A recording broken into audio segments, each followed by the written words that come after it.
Welcome back to the farm, everyone. It's Good Friday here, and it is going to be a beautiful day in Central Illinois. In case anyone was wondering, no one has claimed Lucky yet. So, purebred golden retriever, nice looking dog, peas on camera. I mean, what more could you ask for? I find it hard to imagine that someone just let him go. And he's not a runner because he hasn't run away from the house yet. The last few episodes we've talked about maybe trying to squeeze in some soybeans earlier in the planting season, late March like it is right now. And I'm just out here looking at some fields, scouting to see if there's any possibility of running around home prior to Easter weekend. Sometimes it's easier just to use a shovel. Oh man, it actually doesn't look half bad. Especially because we don't work that deep when we plant beans. We might work 1.5 to 2 inches deep at that. Ooh, oh man. A little bit of moisture in there. What do you think, Lucky? I'm letting him enjoy some freedom while he can, because if he stays with us, we've got an invisible fence at home. My other two dogs are probably trapped there watching us from a half mile away. I'll give him one of those collars as well, just to be fair to everyone. How could you just get rid of this dog? I mean, that makes no sense to me. That's why I find it hard to believe he doesn't have a loving owner somewhere, but no one stepped up yet. I'm sure a lot of you are tired of looking at the forecast, but it is the most important driving factor for how we move forward with planting season, other than ground conditions, which we just checked. Some big severe storms supposedly moving in Monday afternoon. We're talking tornadoes through the area, possibility for heavy rains. That does deter our decision to plant a little bit, although we could dabble with a few hundred acres if they're dry enough to plant, because it's not that hard to replant them. Boss man's not going to answer. I was going to spitball an idea of trying to work this field with him. Yeah, get in, come on. Look at that. Adorable. Adorable. Well, ladies and gentlemen, until I'm intercepted and instructed to do otherwise, I'm going to make an attempt to go play in the dirt with some corn stalks.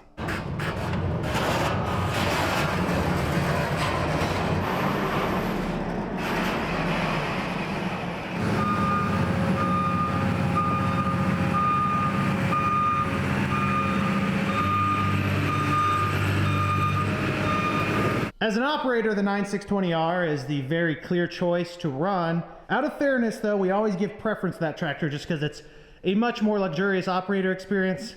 Let's put some hours on the 9460R here today. Of course, we've got the MXT 575 freshly wired in here.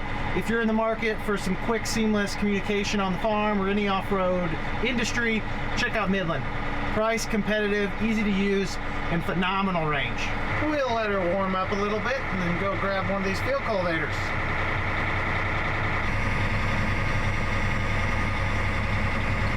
Wait your turn, DB60. You'll be out soon enough if this works right. I believe this one goes with the north field cultivator, the newer one. Doesn't really matter that much.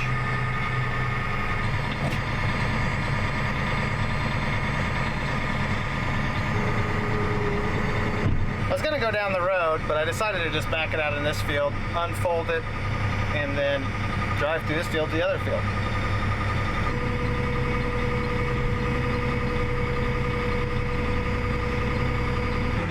Okay, time to test the waters.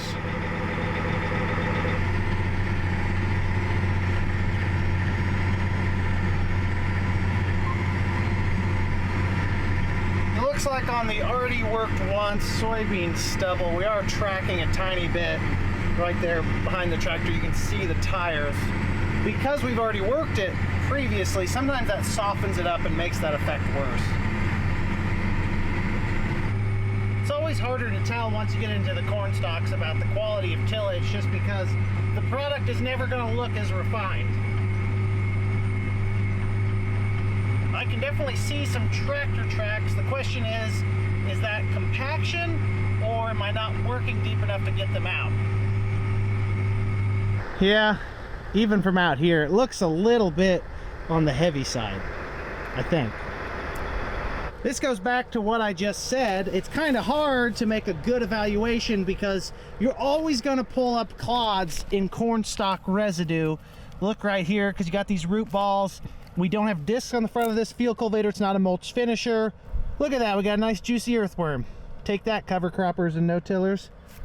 It's never gonna powder up like stubble. There's just too much stock residue holding moisture. It's just a matter of, does the finish look good enough to justify gambling on working it and then even planting it ultimately. Not gonna work unless we're gonna plant it. The other factor to consider with how the seed bed looks is that if we work it, let the air, sun, wind, whatever, take some of this moisture out and bring the bean planter over it, hydraulic downforce, no-till coulters. It's essentially a secondary tillage pass. I know that's gonna make some of you throw up to call a planter a tillage pass, but it is in a roundabout way. This will look really good after a couple hours of drying post-tillage and then getting planted. Working my way north to south on the field, I've probably worked 20 acres by now. This is an 80-acre field, so obviously it'd take a while to work it, even with the big tractor and field cultivator. I'm waiting for executive approval. I called my dad, having him bring Uncle Jeff down. They're gonna look it over, and we're gonna make a decision if this is going to be feasible to plant today, and if it is, we may let Jeff take over tillage operations. Dad and I have a few things we want to do first, and then might get some seed beans and give her a shot later. Here comes the head shed, so we'll get an official determination on what the plan is. I can only speculate because I'm not actually the boss here. It looks like we got the green light to gamble on some tillage and ultimately some soybean planting today. Jeff's gonna go run that field cultivator. Dad and I, to kill some time while they're working ground, letting it dry a little bit, we're gonna fix a couple tile holes just to kind of get some stuff done in the meanwhile.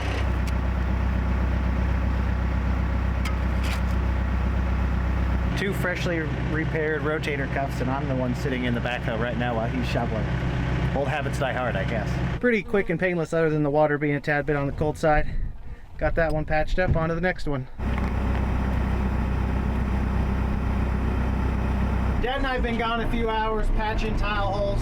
The first handful went relatively quick, but we got a big clay main that was bad, and it was quite the project. I'm gonna have to go change clothes.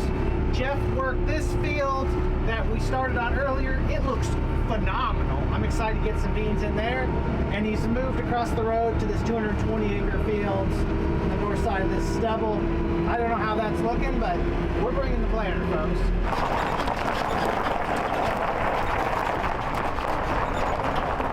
Chris is headed up to our Pioneer dealer's shop where they're going to treat us some 34 A98 enlist soybeans. That's a 3-4, a mid group 3 bean, kind of middle of the line, if not slightly on the early side for what we normally plant. I'm going to go inside and change shoes, change pants, maybe change shirt, just so I'm nice and clean for my date with the planter tractor. Okay, folks, I've got a new wardrobe on. Jeff's got a 120-acre head start on me of the 300 acres we're going to try and plant today. Chris is going to get the first little batch of beans to try out and make sure everything runs smoothly. We're going to get this planter out and get it ready to go. It is a little breezy outside, so I will do the ready to go part inside while I wait. I'm not even sure if the tractor needs fuel or DEF. Should be all right, but it doesn't take very long to put fuel in it. Planting soybeans in March in central Illinois is kind of an interesting topic. It's something that's grown in popularity over the last decade or so.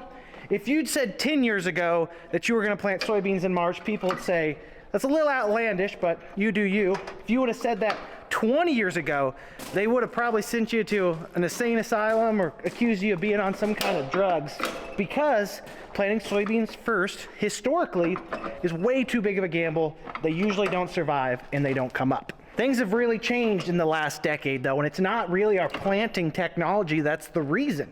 Soybean varieties are much more hardy and vigorous than they used to be. They can stand a lot of underground pressure. They can emerge in challenging conditions. And the cold weather early on in the season doesn't typically hurt their top-end yield. If anything, getting them planted as early as possible theoretically maximizes their vegetative period they can capture and ultimately gives you the highest top-end yield possible. Most of our soybeans are indeterminate, so they go from vegetating to reproducing and keep vegetating at the same time, which is not a topic for this video. Basically, if you want to maximize your soybean yields other than getting perfectly timed rains, you want them to be able to grow as long as possible in the season. Get Dad's tractor out of the way.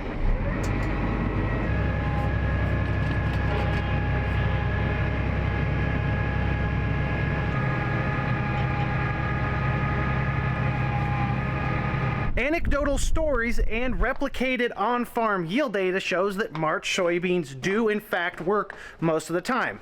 There's anomalies with Mother Nature, late frost, things we can't predict, huge rains that are outliers to the scenario, but more often than not, in my opinion, 70 to 80% of the time, let's say 75% of the time, March soybeans, especially later in March, are not quite the gamble that older farmers have come to assert it as. With that being said, I will be the first one to sit here and admit to you that because there's 25% of the time that it can be a disaster, it's not going to work every single time. You can't let the fear of the small percentage weigh you down on farming. It's just one of those things where if the data significantly shows that something works, you know, more often than not, you probably ought to at least try it. And that's what we're doing today. We're just kind of dipping our toes in. Since we're only going to be planting within a mile of home, I would say that is good on both fuel and diesel exhaust fluid.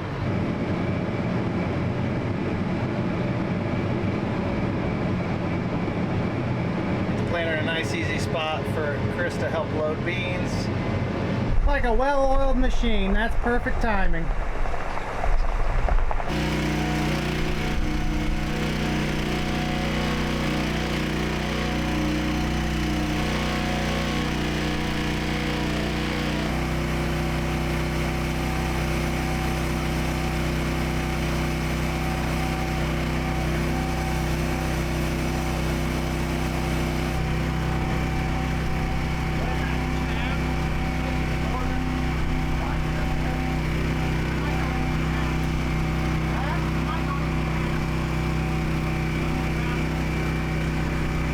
Got the seed beans in the tank, nice Pioneer green, fully treated. They were just out of the treater into our seed tender, so some of them get a little sticky and hung up. And you saw Dad beating on the seed tender with a hammer and a stick and all sorts of crazy man stuff. Graphite in here and also distributed through the fill to make the seed flow through the tubes and in the units better. That's what this powder is. Let's get it loaded up and see if we can remember how to run this planter. Pretty dusty out there. Looks pretty dry, Jeff. How's that working up? It's dry. Looks good. All right. Hope you didn't have any plans tonight. I guess your other field cultivator operator is in Florida right now. I figured as much.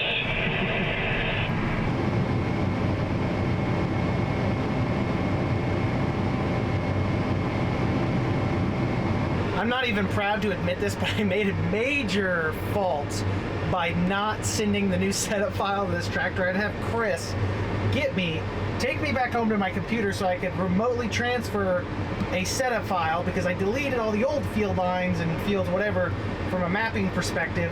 And I guess the ones I sent over didn't come through. I never did it. So if I want to plant this with the data to come to this field, I need to import this. So that wasted about 10 minutes. Oh well, I gotta see my wife and kids, that's okay.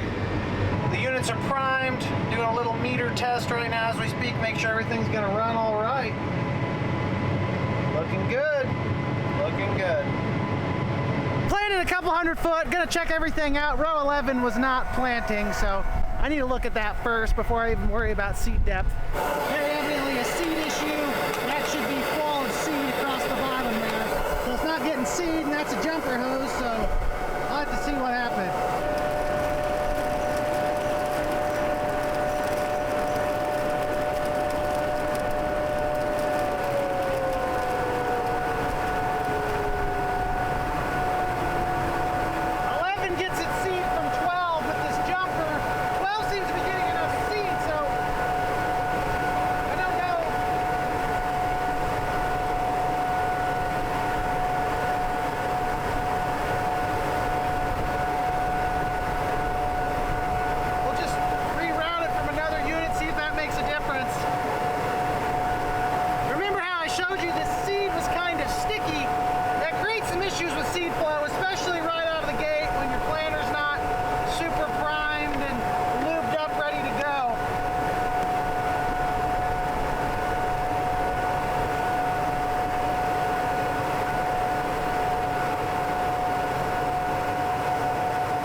maybe to the seed.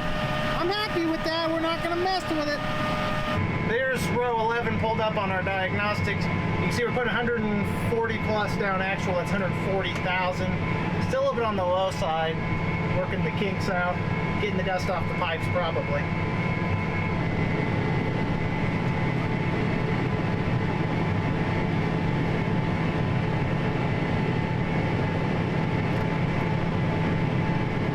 The boundary track is working exactly how I'd hoped it to after spending all that time mapping, keeping my outside edge right there next to the ditch, getting a little dirt on the windows, going good other than that first hiccup. Those are to be expected. We've got 30 acres in the ground. We'll go ahead and just double check depth and everything, make sure the units are closing fine a third time. That way we don't plant the rest of the field and make a mistake. That guy's 1.5 inches in the ground. You're gonna get a lot of variability because the seed bed's a little bit on the rough side. 1.5 inches there. Happy with that. When we're in the actual heart of planting season, mid-April, we target 1 to 1.25 inches, maybe even shallower sometimes with our soybeans. Because it's earlier, we're putting them a little bit deeper because I'm wanting to get more consistent temperatures, and actually in a counterintuitive way, I want them to be cooler because I don't want them to come up as quickly. I'd rather them sit in the ground for a week longer than they need to than to come up early and get frosted off if we get a late frost. Early on in the season, the soil's pretty cold. It's definitely warming up today. Tillage, warm weather, wind, those all really drastically spike soil temperatures. 50 degrees is your germination temperature. I'd say prior to this morning, we were maybe 45 degrees or so, and I'd say by tomorrow, we'll be low to mid 50s easily, especially when you consider the tillage effect. One other thing we do here that a lot of you guys are familiar with is target a higher population. We like to shoot for 160,000 plants per acre. I've got it set to 159 just so I don't run out. The higher number, the top number, is what's actually being applied according to the sensors, which they're not always that accurate when you're putting high populations out. The reason for the higher populations is kind of a hedge against poor planting conditions, maybe bad decision making. An extra 15% seed versus the standard 140,000 a lot of people like to plant just gives us a little more room for error. And sometimes with the way we do things and the luck we run into, we can use all the room we can get. That is one of the only things we do that directly contradicts the data. Data is pretty clear that 140,000 is an economical soybean stand. You really only need a final emerge stand of 80 to 100,000 so long as they're evenly spaced.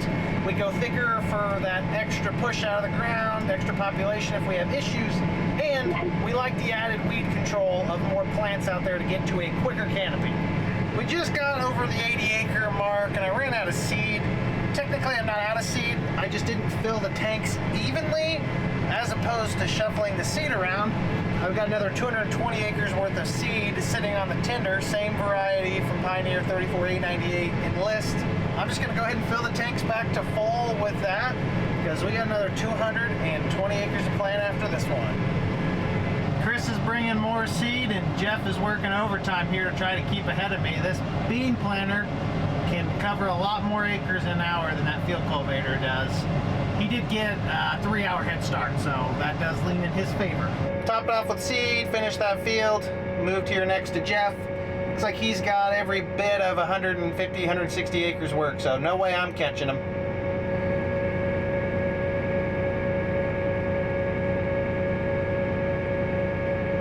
We will be in this field for a few hours. 200 plus acres, easy to farm though, so can't complain. I know that I've positioned this as some great gamble that we're planting the soybeans. In my mind, I gave you the statistics, I don't think it's that big of a risk. And even if it were to be an actual losing proposition for us, there are supplemental insurance tools that you can use to buy up your starting date on planting. Basically, in our region of South Central Illinois to be more exact, our effective replant insured planting date is April 5th for corn and soybeans. If you plant before them, you still maintain your traditional crop insurance if there is a yield disaster later in the season. However, you don't get your replant insurance. Replant insurance is the forward-leaning part of the policy that kind of looks at the first couple weeks or months of the growing season. If there's a flood, hail, whatever, you have insurance that helps supplement the cost of having to replant. This is not a money-making process. You're not going to get rich on replanting. If anything, you're just trading equity for cash because these are expensive machines to run. The seed is free, the treatments are free. Most seed companies nowadays give you full replant for free. You're just burning equity and paid for equipment to go out here, you know, and the replant policy helps kind of pay you back on the cash side of that. Again, not ever going to get rich or probably make any money with replant insurance, but by taking some of these supplemental policies that buy us up from, instead of April 5th, 2 weeks, so like March 22nd, I can't remember the actual day, was when you could start with these couple dollar an acre policies. And that's what we've elected to do with these soybeans, is buy up our planting date. That way, if there's a frost or if there's a flood or they just don't come up for some reason, which I'm not planning on, we have insurance to cover our cost. Even if we're not outlaying any cash other than fuel expense, we are getting back some of that depreciation, the value we're losing in our equipment. It's always pretty amazing on some of these big fields, and I actually sectioned off the end rows, but just going around the field a couple times, I planted 30 acres. Jeff and I are out here making one heck of a dust, which is awesome and concerning at the same time for March. Getting after it.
We ran another 100 acres through, close to empty right now. Don't want to start another round without filling all the way back up. Chris is on his way. We'll fill up and then hopefully knock out another chunk and then top it off. That way the seed tender can be unhooked for the night. Chris is on his way down the lane. I should have called him a couple minutes sooner, but it's hard to estimate on seed sometimes. I don't know, I actually had quite a bit in there. Because I installed those grates, I had to raise up my seed sensor right there, and once that gets exposed, it gives a low seed warning. I mean, there's not that many beans in there. That's probably 6 or 7 units, which is enough to plant between both sides, let's say 10 acres. I would have needed to fill anyways.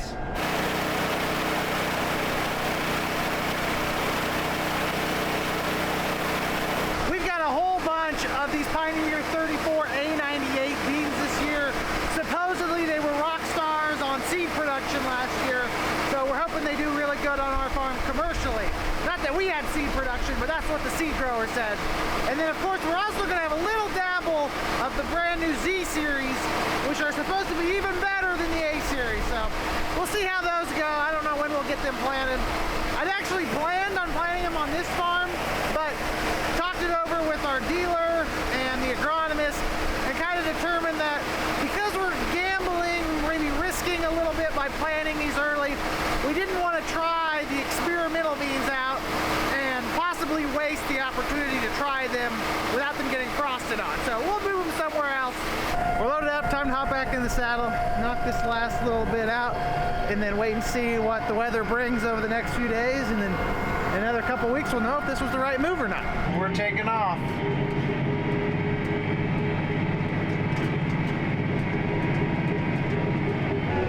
I found some sort of bugs. They seem to enjoy the vents on the hood of the tractor. Nasty looking little things. Just about to wrap this one up. Been a good night of running.